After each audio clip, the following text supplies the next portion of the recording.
নমস্কার বন্ধুরা, welcome back to my channel. তোমরা সবাই কেমন আছো? আশা করি ভালো আছো, সুস্থ আছো। আবার একটা নতুন ব্লগ নিয়ে চলে এলাম তোমাদের সামনে। যে যেখান থেকে ব্লগটা দেখছো অসংখ্য ধন্যবাদ। মিসমান ব্লগে আর একবার ওয়েলকাম, গুড মর্নিং জানিয়ে ব্লগটা শুরু করে দিলাম। আজ কিন্তু বাপের বাড়িতে এসেছি।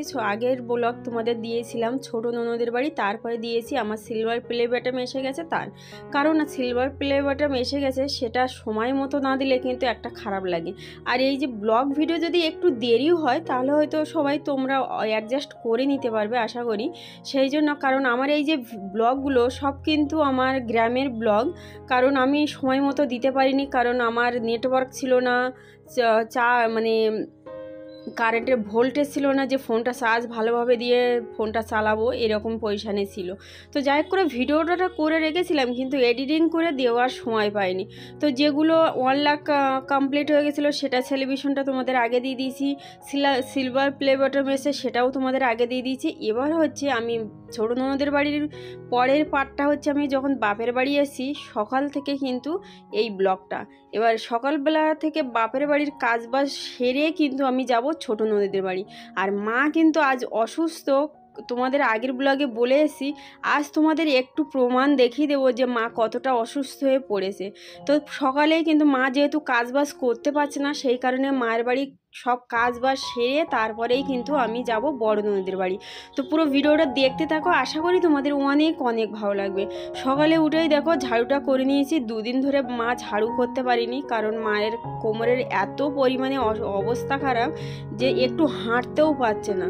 তো আমি ঝাড়ু ফাড়ু করে নেওয়ার পরে মুরগির বাচ্চাগুলো বার করে দিছি। সকালেই কিন্তু আমি প্রথমেই ঘর বাড়ি আগে ঝাড়ু করে নিই, তারপরে মুরগির বাচ্চা, হাঁস মুরগি যা থাকে সেগুলো খাবার দাবার দিয়ে এইগুলোর কাজগুলো আমি আগে করে নিই, কারণ এটা আমার আগে থেকেই করা সিস্টেম।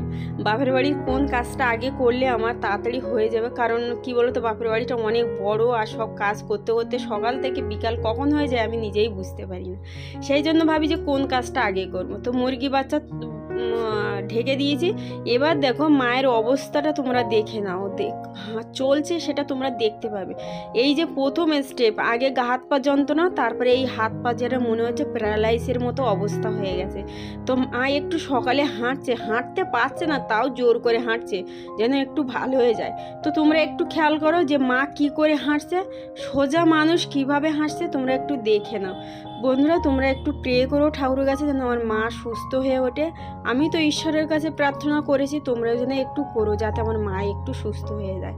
তো মা চেয়ারে বসে শাক বেছে দিচ্ছে। আমি মায়ের বাড়ির সব কাজ বাজ রান্না বান্না করে সব কিছু কমপ্লিট করেই তবেই যাব, কারণ মা তো কোনো কাজ করতেই পারছে না। বাবা যা করছে সব বাবাই করছে। তো ভাবছি যে বাবা কেন করবে, আমি আছি তো আমি কাজ বাজগুলো সেরেই যাই। না হলে বুড়ো মানুষটা এই গরমের মধ্যে কি করবে, কি রান্না করবে। তো বাবাকে পাঠিয়ে দিয়েছি মাছ আনতে। বরমশাই ঘুমিয়ে আছে, এই কদিন যা জার্নিং করছে যে ঘুমিয়ে হচ্ছে না। তো যাই ঘুমিয়ে আছে, আমি কিন্তু অনেক সকাল সকাল উঠে পড়েছি যাতে আমার সব কাজ করেই তারপরে আমি আমার বড় ননদের বাড়ি যাব। আর বড় ননদের বাড়িতে গিয়ে তোমাদের এমন একটা ঘটনা দেখাবো যে আমার বড় ননদের ছেলেটা কি করে মারা গেছে, কোথায় রেখেছে, সে সব কিছুই তোমাদের অবশ্যই দেখাবো। তো পুরো ভিডিওটা দেখতে থাকো, আশা করি তোমাদের অনেক অনেক ভালো লাগবে। পুরো ভিডিওটা দেখার জন্য কিন্তু অনুরোধ রইল। বন্ধুরা, ভিডিওটা যদি তোমাদের ভালো লাগে লাইক কমেন্ট শেয়ার করে পাশে থেকো। আর হ্যাঁ, চ্যানেলটা সাবস্ক্রাইব করে পাশে থাকা বেল আইকন প্রেস করতে না একটু ভুলো না। যখনই প্রেস করে রাখবে আমার ভিডিও আপলোড দিতেই সবার আগে তোমাদের কাছে পৌঁছে থাকে। আর এত কষ্ট করে, এত পরিশ্রম করে তোমাদের সামনে ভিডিও আনি, তোমরা যে এত সুন্দর কমেন্ট করো। কিছু মানুষ খারাপ কমেন্ট করে, তাতে আমার কোনো যায় আসে না, কারণ সবার রাস্তায় কিন্তু কুকুর যখন ডাকে দেখবে পাশ দিয়ে লোক যায় তখনই কিন্তু ডাকে, কিন্তু সেই লোকগুলো কিন্তু থেমে থাকে না, সে চলে যায়। কুকুর তো নিজের কথা নিজের ভোকা ভুগতেই থাকে। ঠিক তেমনই এরকমই মনে করি, যারা খারাপ কমেন্ট করে করতে দাও, কারণ আমাদের মতো বউদের যদি কাজ বা ছেড়ে একটু সময় বার করে তোমাদের সামনে যদি সেই ভিডিওটা তুলে ধরি, তোমরা যদি খারাপ কমেন্ট করো তাহলে আমার কোনো যায় আসে না। আর যারা খারাপ ভিডিও করছে তাদের খারাপ কমেন্ট করলেও করাটাও ঠিক, তাই না? তো যারা ভালো কমেন্ট করো তাদের জন্য অসংখ্য অসংখ্য ধন্যবাদ। এইভাবে পাশে থেকো, আমাকে সাপোর্ট করো আগে যাওয়ার জন্য।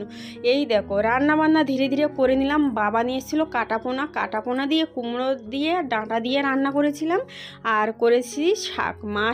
আমি সব শাক তুলে দিয়েছিলাম সকালে, প্রথমে উঠেই কিন্তু আমি শাক তুলেছিলাম, সেটা তোমাদের দেখানো হয়নি। তারপরে উঠোন বাড়ি ঝাড় দিয়েছি, দেওয়ার পরেই সব কাজ করেছি। তো শাকটা মা বসে বসে বেছে দিয়েছিল, আর আমি রান্নার সব কিছু আমি করে নিয়েছি। তো শাক ভাজা করেছি কাটাপোনা দিয়ে, কুমড়ো আলু ডাঁটা দিয়ে রান্না করেছি, দুটো তরকারি করে বেরিয়ে যাচ্ছি। এবার বাসন কিছু ছিল সেগুলোও মেজে দিচ্ছি, আর দুধ আছে, দুধ দিয়েছি সকালে। তো কি করব, মা করতে পারছে না, সব কিছুই আমার করতে হলো, দেখতে পেলে বন্ধুরা। তো সব কিছু বাসন টাসন ধুইয়া কিন্তু আমি বেরিয়ে পড়লাম, কারণ বাবা যেন কোনো কিছু কাজ বাজে হাত না দিতে পারে। এবার দেখো রেডি হয়ে তো বেরোলাম, তো বেরিয়ে দেখো একদম গাছের নিচে পাতা ভর্তি হয়ে গেছে। আমার জ্যাঠামশাইদের গাছের পাতা, আমার মায়ের বাড়ির গাছের পাতা, সব কিছু। কিন্তু এই যে সবেদা গাছের পাতা এখন যে নতুন আসবে, তার জন্য সব পাতা একদম পুরো উঠোনটা ভরে দিলে, মনে হচ্ছে না কত বছর আমি ঝাড় দেইনি। তো যাই হোক, বাবা বলছে আমি পরে দিয়ে দেবো। তো আমি বলছি ঝাড়ুর গায়ে ডান্ডা বেঁধে তুমি ঝাড়ু করে নিও, কারণ আমি তো নেই, আমি থাকতেও পারছি না, আর আমার যাওয়ার সময়ও হয়ে এসছে। সেই কারণে কিন্তু আমার এত তাড়াহুড়ো সবার বাড়িতে দিতে হচ্ছে। পিকুর বাবু এসে একদিনও রেস্ট করতে পারলো না, বাড়ির কাজ, বাড়ির পূজা, সবার বাড়ি যেতে যেতে দিনগুলো যে কী করে চলে গেল সে নিজেই ভাবতে পারছি না। তো ফাইনালি মা বেটা বরমশাই বেরিয়ে পড়লাম। এবার দেখো নোংরা তো পড়েছে, আবার দেখো গাছের আমগুলো সব পড়ে যাচ্ছে এক এক করে। কী আর খাবে, আর কী আর দেবে সবাইকে? সব মেয়েদের কি পাঠাবে, নিজেরা কি খাবে? সবগুলোই আম পড়ে আছে, আর কত বড় বড় আম তোমরা শুধু একটু দেখো। এবছরে আম গাছ তো অনেক, আর সব আম গাছের এরকম বড় বড় আম পড়ে যাচ্ছে। তো ফাইনালি বেরিয়ে পড়লাম। আর এই দেখো রাস্তায় যেতে যেতে তোমাদের একটা জিনিস শেয়ার করি, সুন্দরবনের পাশ দিয়েই কিন্তু ক্রস করছি। তোমরা বলো না সুন্দরবনে কোথায়? এই দেখো জঙ্গলটা দেখো, ওই সাইডে তোমরা দেখে নাও, আর কত ছোট নদী, আর নদীর পাশেই কিন্তু জঙ্গল। আর এই পাশে আশেপাশে যে মানুষগুলো আছে কতটা ভয়ে, কতটা রিস্কে, সেই উপরওয়ালা ছাড়া কেউ জানে না। কারণ ওরা সব সময় কিন্তু ভাবে যে কিছু যেন উঠে না আসে। টাইগারের কিন্তু ভয় খুব, বাঘের। তো সেই কারণে ওরা অনেকটা ভয়ে ভয়ে কিন্তু এখানে বসবাস করে। তোমরাই দেখো কত ছোট নদী। আরও তো তোমাদের পরে ব্লগে দেখাবো যে সুন্দরবনে কতটা পাশে আমার দিদিরা থাকে, মেজ নন্দীরা। তো অবশ্যই কিন্তু তোমরা দেখতে পাবে, যদি চ্যানেলটা সাবস্ক্রাইব করে পাশে থাকো, তাহলে কিন্তু তোমরা সব কিছুই দেখতে পাবে একদম পাশে। আর দেখো কত পাশে পাশে সব ঘর বাড়ি, তার পাশে জঙ্গল। তো যারা জানো না তাদের দেখিয়ে দিলাম যে সুন্দরবন মানে আসলে জায়গাটা কোথায়। তো এই দেখো সুন্দরবনের জায়গার পাশ দিয়েই কিন্তু আমরা যাচ্ছি, আর একদম পাশে জঙ্গলে দেখো জাল দিয়ে কিন্তু ঘেরা আছে। আমি অনেকটা ফাস্ট করে দিয়েছি, ভিডিওটা অনেকটা বড় হয়ে যাবে সেই কারণে। কিন্তু তোমাদের নেক্সট ব্লগে আমি খুব সুন্দর করে দেখিয়ে দেবো। আমি ভিডিও করে রেখেছি, আর অনেক ভিডিও তো আমি ডিলিট করে ফেলেছি, সেটা তোমাদের বলে বোঝাতে পারবো না। যদি তোমরা একটু জানো যে ডিলিট ভিডিও কি করে আনতে পারি, তাহলে প্লিজ একটু কমেন্ট করে আমাকে একটু জানিয়ে দিও, তাহলে আমি ডিলিট করা ভিডিওগুলো একটু আনতে পারবো। তো যাই হোক, তোমাদের ভালোবাসার সাপোর্টে কিন্তু আমি অনেকটা এগিয়ে এসেছি, আর ভাবতে পারিনি যে তোমরা এতটা আমাকে সম্মান ভালোবাসা দেবে একটা মূর্খ মানুষের। তো আমার খুব অনেক দিনের ইচ্ছা ছিল, সেই ইচ্ছাটা কিন্তু আমি আজ তোমাদের কাছ থেকে পেয়েছি। তো যাই হোক, বড় ননদের বাড়ি তো চলে এসেছি, কিন্তু আমার ছেলে কিন্তু বড় ননদের বাড়ি ঢুকতে চাইছে না, কারণ বলছে আমি যাব না, আমি ও বাড়ি যাব না, আমি ছোট পিসিমণির বাড়ি যাব। কারণ ওখানে কিন্তু দুটো ছেলে ছিল দিদির, তো তাদের সঙ্গে একটু মস্তি করেছিল। তো এইখানে বলছে আমি বড় পিসিমণির বাড়ি যাবই না বলে কান্নাকাটি করছিল। আর আমি আস্তে আস্তে উপর থেকে নিচে নামছিলাম।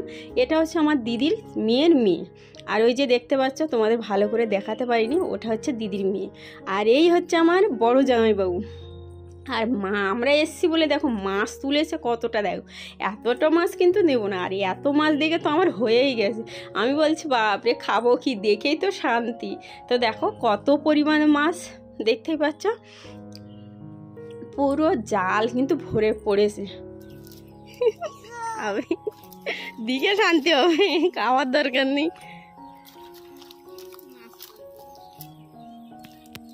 রিকুকে মাছের পাশে দিচ্ছি কিন্তু এ নাও দিচ্ছি আটা নিতে হবে তো মা নাকি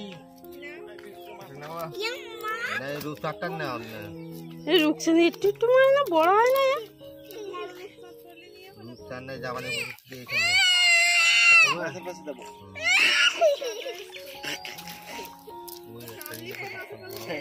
ও কানলে মাছের পাশে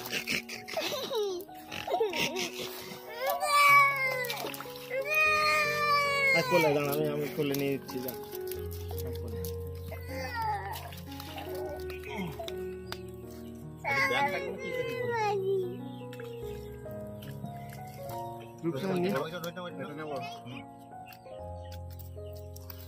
ঘোরা যাবে তো আমার